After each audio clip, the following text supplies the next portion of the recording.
Welcome to MOOC Research at the Georgia Institute of Technology. Since July 2012, Georgia Tech has developed more than 20 MOOCs in partnership with Coursera, with an additional 30 in the pipeline, including courses in English, computing, engineering, psychology, physics, and more. To date, just over 1 million learners have enrolled in these courses, and demand continues to grow as Georgia Tech develops new courses and specializations. When this center was formed, we were given an extraordinary amount of latitude in experimenting with higher education, and we knew one of the things that we wanted to look at right away was alternative modes of delivery, alternative to the traditional lecture. And we knew that we wanted to experiment with short videos. So when MOOCs first hit the public consciousness, it was just an ideal format for us to bring in and conduct some research around. What's different here is the reach that dissemination can play. When it truly is on a global scale, then the feedback that comes from that learning of lots of learners will generate new research questions, not just around the content of the course, but also around the cultural aspects of that course, as different people from different cultures and different lands understand and use the materials in new ways that the instructor probably never envisioned before.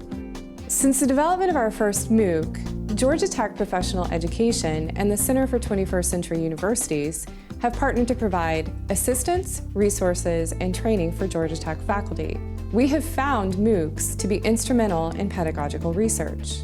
With the success of courses like Computational Investing, Linear Circuits, and Introduction to Engineering Mechanics, Georgia Tech MOOCs and MOOC instructors are constantly searching for new ways to study and improve the instruction and methodology of their online course offerings.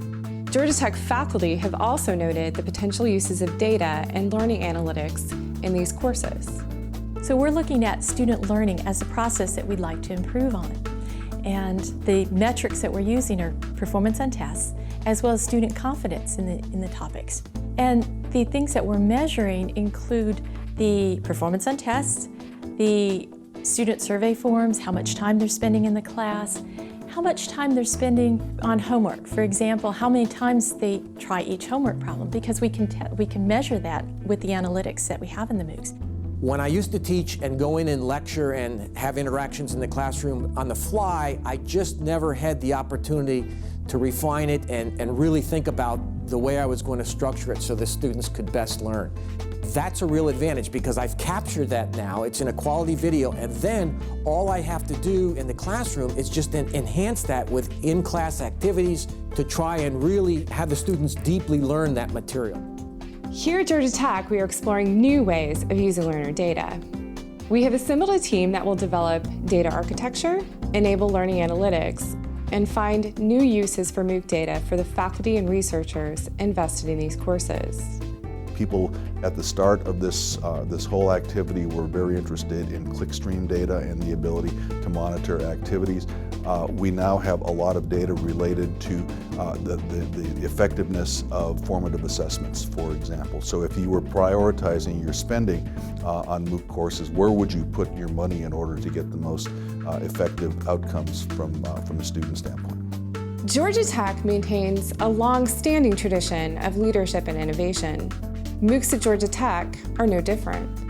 Our MOOC faculty and staff are excited about the future of research and online education. I think with the world's best people thinking about these problems together, wonderful ideas will come from it.